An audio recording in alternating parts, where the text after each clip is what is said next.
उत्तर भारत में ठंड ने समय से पहले दस्तक दे दी है और मौसम ने करवट ले ली है। दिल्ली एनसीआर से लेकर गंगा के मैदानी इलाकों तक अब सुबह शाम की हल्की सर्द हवा लोगों को स्वेटर पहनने पर मजबूर कर रही है। चलिए जानते हैं इस मौसम में अचानक आए बदलाव का कारण क्या है और आने वाले दिनों में मौसम का हाल कैसा रहने वाला है। मैं हूं मौसम विशेषज्ञ डॉक्टर एस सुनील पांडे कानपुर से। किसान इंडिया चैनल के अगले एक हफ्ते के मौसम पूर्वानुमान में आप सभी का स्वागत है। अभी भी जिस तरह से पूरे हमारे देश में कई साइक्लोन बने हुए हैं, एक साइक्लोन जो एंटी साइक्लोन है वो पाकिस्तान और राजस्थान के ऊपर बन गया है। इसी के साथ जो ये एंटी साइक्लोन होता है ये घड़ी की उल्टी दिशा में हवाओं को घुमाता है। इसी तरह से अब जो हमारी दक्षिण पश्चिमी हवाएं जो एक आ रही थी मानसून की, वो अब पूरी वापस हो गई हैं। इसके बाद उत्तर पश्चिमी हवाओं का आना पूरे उत्तर भारत सहित पूरे देश में जारी हो जाता है। तो अब उत्तर पश्चिमी हवाओं का असर पूरे उत्तर भारत में, मध्य भारत में, यहाँ तक कि महाराष्ट्र और गुजरात में भी पड़ रहा है। इसकी वजह से अब तापमान भी गिर रहे हैं।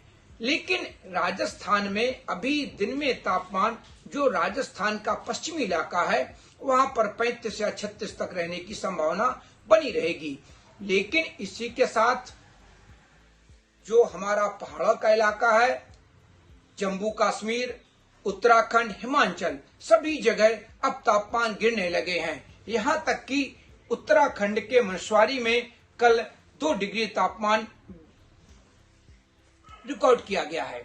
इसी के साथ वहां तापमानों में करीब 8 से 10 डिग्री की गिरावट भी हो गई है। ये स्थितियां पूरे उत्तर भारत में जारी रहने की संभावना है। भारतीय मौसम विभाग यानी कि आईएमडी के अनुसार उत्तर भारत में समय से पहले हुई बर्फबारी और सक्रिय पश्चिमी विक्षोभ के चलते ठंड ने जल्दी एंट्री मार ली है। जहां एक तरफ तापमान में गिरावट आई है, वहीं दिन में हल्की धूप सर्द मौसम का एहसास और बढ़ा रही है। 20 अक्टूबर तक कोई भी मौसम की गतिविधि उत्तर भारत में, मध्य भारत में और गुजरात में होने की संभावना बहुत कम है।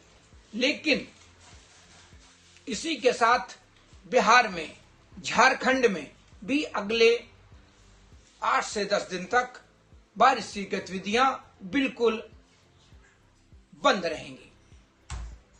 अब जो बारिश होनी है वो केरल, तमिलनाडु, लक्षद्वीप और इसी के साथ दक्षिणी उड़ीसा, रायलसीमा, दक्षिणी छत्तीसगढ़, दक्षिणी अरब सागर, इन सब जगह पर जो हमारा नॉर्थ ईस्ट मानसून अब एक्टिव हो रहा है, ये नॉर्थ ईस्ट मानसून निश्चित रूप से इन सब जगह बारिश की गतिविधियां लाता है।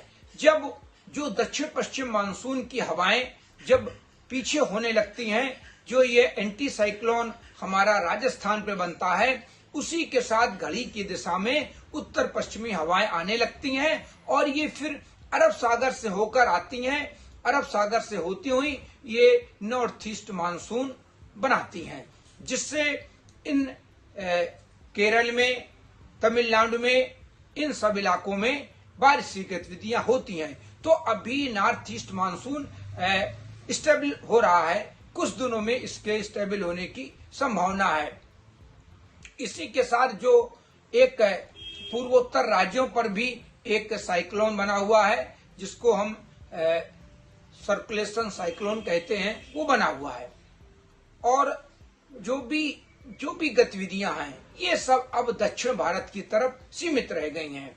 जहां तक उत्तर भारत के पहाड़ों का मामला है, तो इन पहाड़ों पर भी WD जो आ रहे हैं, अब आगे आने वाले अगले एक हफ्ते या 10 दिन में वो बहुत कमजोर WD है, जो जिनका असर बहुत कम पड़ने का है। कहीं हल्की बारिश या कहीं ऊंची चोटियों पर थोड़ी बर्फबारी होने की ही संभावना है। तो उत्तर भारत में अब सर्दी का आगाज हो चुका है और दक्षिण भारत में बारिश अपना रंग दिखा रही है।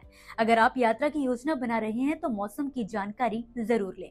और जो पर्यटक हमारे इस बीच में या दिवाली की छुट्टी में पहाड़ों पर बर्फबारी देखने अगर जाना चाहते हैं तो उनको वहां बर्फबारी होते हुए नहीं मिलेगी। लेकिन इस समय वहां पर तेज धूप निकली है, आसमान बिल्कुल साफ है, तो बहुत दूर तक जो सुहावनी और बड़ी सुंदर ब्यूटीफुल जो हमारी पहाड़ की चोटियां होती हैं, बर्फबारी से लदी होती हैं, वो जरूर देखने को मिल सकती हैं। क्योंकि पहाड़ों पर कहीं कहीं थोड़े फुटकर रूप से बादल आने की संभावना है।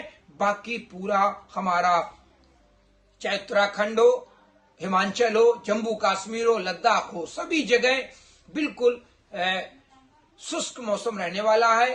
तेज धूप भी निकलेगी, कहीं कहीं पेची रूप में थोड़े बहुत बादलों की आवाजाही रहेगी।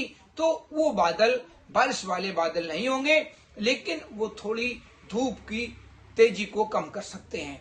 तो ये स्थितियां अभी आगे आने वाले एक हफ्ते तक पूरे देश में बनी रहने वाली हैं। और जो हमारे उत्तर भारत के किसान हैं उनको सलाह दी जाती है कि अब वो रबी की फसलों की तैयारी तेजी से शुरू कर दें, क्योंकि अब तापमान भी गिर रहे हैं। और इसी के साथ अभी पूरा एक हफ्ते या 10 दिन का उनको टाइम है। 20 अक्टूबर तक उत्तर भारत में बारिश की गतिविधियां बिल्कुल सीमित रहेंगी। तो इस बीच में वो अपने खेतों की तैयारी करके बुआई कर सकते हैं। उनको ये भी सलाह दी जाती है कि वो अपने क्षेत्र के अनुसार, अगर उनके पास पानी की उपलब्धता ज्यादा है तो वो ऐसी किस्में बोएं जिनमें ज्यादा पानी की जरूरत होती है। जहां पानी की उपलब्धता कम है वहां ऐसी किस्में बोएं जिनमें कम पानी की जरूरत होती है। या कोई भी जो भी उनके यहाँ रोग लगता हो तो उस रेजिस्टेंट किस्में वो चुनाव कर लें और अपने बीज की व्यवस्था पहले से कर लें। क्योंकि अब ये जो 8 से 10 दिन का टाइम 20 अक्टूबर तक उत्तर भारत के किसानों को मिला है, ये बिल्कुल बुआई की तैयारी के लिए, खेतों की तैयारी के लिए बहुत उपयुक्त है। ये अगले एक हफ्ते का मौसम पूर्वानुमान किसान इंडिया चैनल दिल्ली के लिए। मैं हूं डॉक्टर एहसन सुनील पांडे, मौसम विशेषज्ञ, कानपुर से। धन्यवाद। फिलहाल के लिए इस जानकारी में बस इतना ही। अगर आपको वीडियो पसंद आए हो तो इसे लाइक और शेयर जरूर करें। साथ ही किसान इंडिया को सब्सक्राइब करना ना भूलें। धन्यवाद। अगला स्टेशन आपकी मनचाही मंजिल खुशहाली है। खुशहाली के दरवाजे चारों ओर से खुले रहेंगे। किसान इंडिया के साथ यात्रा करने के लिए आपका धन्यवाद।